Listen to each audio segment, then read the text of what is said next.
Doug here and Sam here. Welcome back to Horses Second Language. So we have the magnificent Zoom with us today, and Zoom has a lot of concerns with things like anything touching him, anything being around him. He gets really worried, so we're just kind of building his confidence up. So saddling was a thing for him that we've noticed as we start to take a horse that what we believe is like a shutdown horse, kind of that learned helplessness, and then would just kind of lose his mind over something small, what we think is small, but for him it's been building. So what we've been working on is just really getting through the saddling issue, because he was having an issue where as soon as you put the saddle on him, he wouldn't even want to stand for that. So if you have a horse that likes to move around and dance around when you're putting the saddle on him, you know, the best thing is to do is to bring him to an area where you can do it without being on cross ties or something. You can just come in and work on this here. So I want him to be, and I want to make sure that he's good on both eyes. So if I'm here, I just want to take this, and I'm not going to just put the saddle on him and then leave it on him, especially if he's worried. I want him to be so comfortable with this pad first. It doesn't matter if it's an English saddle or Western saddle. Really doesn't matter. We use Western saddle to start with horses just because it's a little bit heavier for them. They have to get used to like a rear cinch, and then we can tie things to it so we don't mess up our English saddle. So anyway, so starting off, I'm going to come to this side. So this is his better side. So I want him to feel pretty comfortable and relaxed. The reason why I have Sam holding him right now is because he likes to walk off, and we just want him to, I want to be able to have him understand. So like, see right there, he started to get worried, so I'm going to back off my pressure right there, right? So if I have him getting worried from 3 feet away, I know that I'm going to have a hell of a time putting a saddle on him really close to him. So I'm just going to come up here. That was better. So he's licking and chewing. So I'm going to back off a little bit. Now I might just come up with this in my hand. I might just pet it. I want to make sure that head stays the same. I'm looking for no change in his demeanor when we put the saddle on. Because if there's a change when we put the pad on, we know there's going to be a change when we put the saddle on, and then God forbid we put weight in the stirrups or the saddle, that might be a change that we don't want to experience. So we want to make sure that we're doing this the right way. Each horse learns differently. So there, all he did was reposition his cocked leg. Head stayed pretty much the same, so I was pretty happy with that. Take that off. This is his tough side, so I'm going to let him check it out. If he wants to check it out, awesome, great. We want him to feel comfortable about it. So a little bit of a change there, just reset himself. So I might walk away then. So it's so important as we're doing this is that we look at all the little things. The little things add up to be the big things, right? When you're building a house, the foundation is what takes forever. And you don't drive by your house as it's being built and go, oh my God, look at the foundation, how cool it is. We get excited when we see the walls go up, when we see the appliances go in. Those are all things that are important, but if that foundation is not structurally sound, and if there's one crack in one wall and there's a hurricane that comes through, the whole house could go down. So all it takes is one crack. So it's very important that we make sure we have no cracks in our foundation when we're working with horses. And how do we do that? Like, I'm sure if you've ever walked into, I'm from Colorado where we had basements, but if you walk into your basement or if you're in Florida and you see one small crack on your foundation, you're probably not going to feel very comfortable and you're going to call someone out to fix it, even if it's a small crack. So with our horses, we want to make sure that we don't have any cracks in the foundation, and if there is something small, that we address it really quickly. So now he's pretty comfortable with that, so I'm going to go grab the saddle. I'm going to walk out of the picture for a second here. I'm going to start off on his good side, because I want this to be successful for him. So Sam's going to move him over slightly, so we're still in the center of the camera there. That's good, right? There's pretty good. So I want him to know that if I just walk up to him, he doesn't have to worry. He's like, oh, that's not the big deal. Then I might do something like just lift it up. See, the head came up a little bit. He got a little concerned. So I want to wipe away all that concern for him, and I don't want him to feel like that he's, so now see, he's moving a little bit, right? So that all I did was move this around. He's starting to get a bit concerned. So I'll come back over here. Let him check it out. Walk away. Horses are curious by nature, so it's very important that we get their curiosity so they want to start to explore things and understand it's not a big deal. The whiskers on a horse are like our fingers. So when they're exploring it with their face, they've got little sensors in their whiskers that kind of tell them, is this good, is this bad, do I have to worry about this? So then I'll walk away. I want him to be interested in what we have going on so he doesn't get worried about it when I go to lift it up. So licking and chewing, head came back down, good. So then I might go up to here, head comes up, put it on him, take it off right away. So you had that little bit of worry. So we don't want that head to ever change when we go to put this on him. So he's checking it out because he's like on guard a little bit. He's like, what's going on here? So then wants to move over now, just a hair, right? So, but he cocks the leg. I'll make sure I take a nice big breath, go back up, put it on him. The head stayed the same there, okay? I'm really proud of him there. So for me today, it might not be so much about getting the saddle on him and cinched up as it would be to address this issue where we can go, okay, we're gonna do a positive thing for you. We're gonna put this saddle on. So he moved a little bit, he's trying to figure it out. When he settles now, I'll take it back off of him. So if he was to start moving as I was walking towards him with this, which we didn't get in the video right before we started this, but if he was to start moving when I was walking towards him with this, I would still walk towards him until he stopped. When he stopped, then I would back off the pressure. So you see, licking and chewing now. Go back up. Good. So that was much better. I'm getting lots of blinking, licking and chewing. Want that relaxation. So now that this side, I don't want to overdo this either. So this side's pretty good. So I might come to the other side now, which is his difficult side.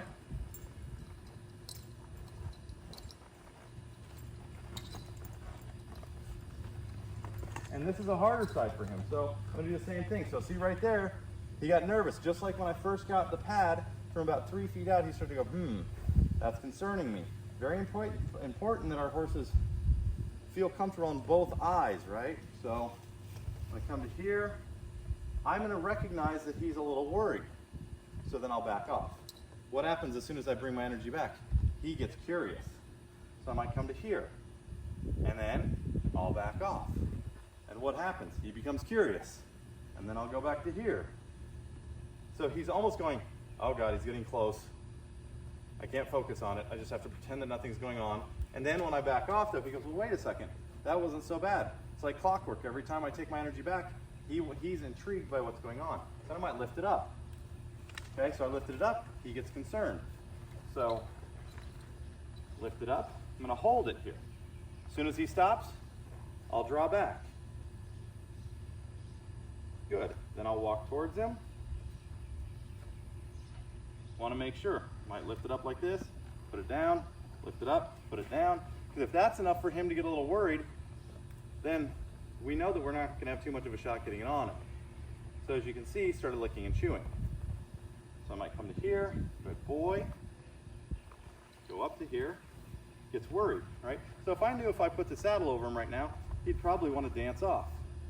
So I'm gonna let him explore it. I might just wave this saddle. It's hard to see right there, so I'll have Sam move him back straight.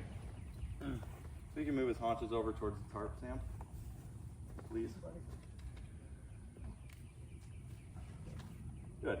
So if I come back up here, I might just do this. I might just move this around. Have him get used to this. Good boy. I might touch him with it. Good. Because I want this to be successful. It's like, if we start these horses correctly, we don't ever have to worry about them bucking or anything because they're going to be so used to us and trusting us that they're not going to have to worry and feel like they have to escape from anything. Because we've introduced, depending on the horse, is how gradual you have to introduce it. He's a very sensitive horse. So if we put too much pressure on him, he's gonna lose his mind. So we want to set him up for success so he can have a great career and he never feels like he's hitting past his threshold, that we can train him within his threshold, but never go past it. So he's looking, so now I might just bring it up here, and then I might move it off. Right? So good boy. Good boy. I might touch him again. Whoops, darn, I touched him with it. He's okay. He was curious about it. So now I might come when he looks forward, because I want him to be curious and go, what's going on here? So then I might just say, okay, I'm going to put this on you. Goes to move a little bit. So I'm going to stay with him. We're going to go to camera. Now he stops. Now I'll have Sam bring him back into the camera. Angle.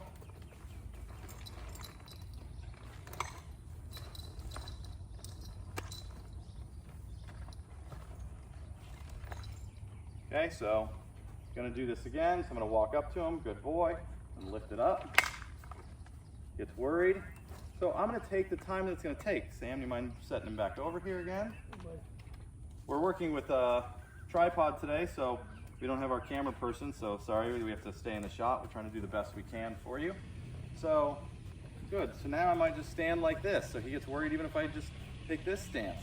If I don't understand these things, if I don't like respect where his worry space is, just like we all have personal space, right? So if someone walks into your personal space, you're gonna back up a little bit. So I keep approaching his personal space where he doesn't feel comfortable. So then I'll back off. Not that way, you can see what you can do. Yeah, that's fine. We can back up a little bit. You need to walk around with it to see it. Yep, so we're gonna move out a little bit more so you can see it a little further away. If he's not moving, it just let it go. Good. So I'm gonna come back up to him. I might just hold this and I might pet him too at the same time. Good boy. Good boy. Good boy. So I might hold this now, hold it, hold it, hold it. He stops, I stop, right? So very important. So I'm gonna go up, hold it, hold it, hold it, hold it, hold it. So I'm still with him, still with him. If he wants to walk around, he can walk around. As soon as he stops, I'll back off the pressure. So he's learning that the pressure, I'm still gonna stay there until he stops. So if I just threw this up on him and he ran away and it fell off of him, then he got the release by it falling off of him. Just like if someone bucks him off, or if he bucks someone off, he gets the release of the pressure when they come off. So I'm gonna go up, stay here with him.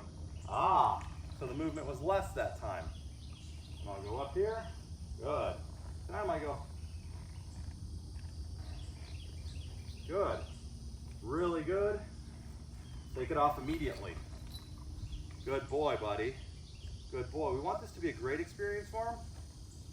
So, I go up again. Go high.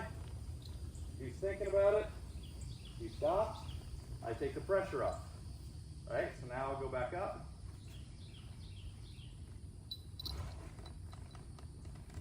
Put the saddle on him. Good boy. Love on him for a second. Take the saddle back off. He's confused. He's like, what's going on? He's like, I'm learning to just get to know this saddle and be okay with it. Last thing I want to do is put a saddle on a horse that doesn't want to have a saddle put on him and then get in the saddle. That's not going to be fun. So we're going to bring him back over here, the middle. I'm going to do this one more time on that right side and we're going to call it a day if he does it well. Good boy. Good boy. I'm going to come back to here, and I'm looking for no change in him. I'm looking for him to be relaxed. So I'm going to go up. He's worried. I'm going to stay with him. Worried, worried, worried. Staying with him. He stops. I stop. Okay? Now I might come back to him. Worried, worried, worried.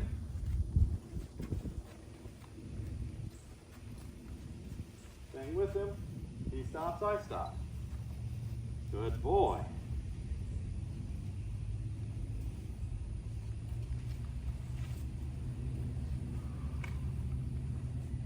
Stay with him. Good. Now put this up.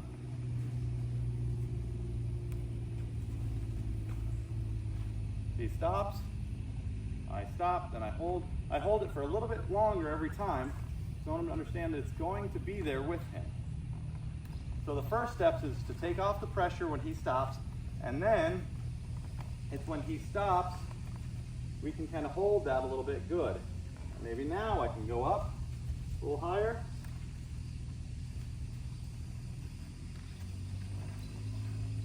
I'm going to walk with him. Walk with him. Good.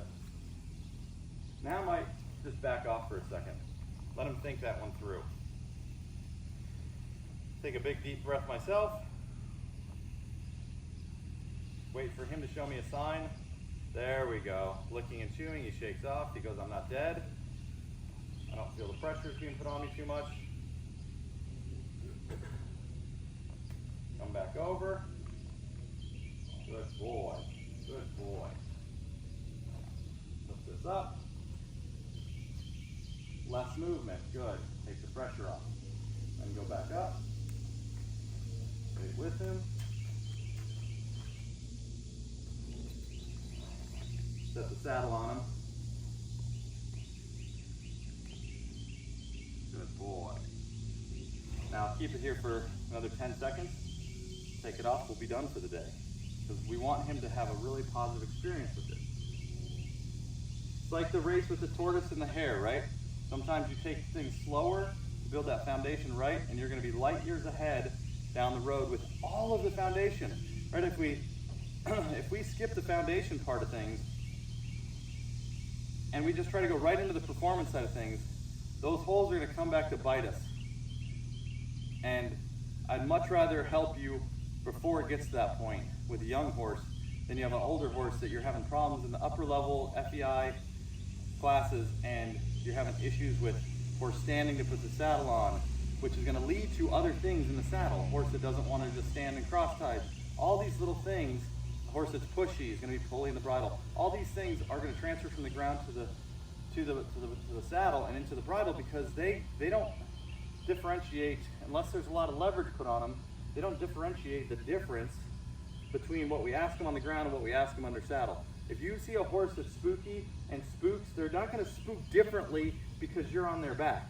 They might be spook a little differently because you're trying to hold on, but if you look at a horse that spooks on their own, or if you're in the saddle, it's the similar spook. So when I say that, it's everything transfers to what the horse knows. So we need to educate them on how to use their body, how to be balanced, how to be happy.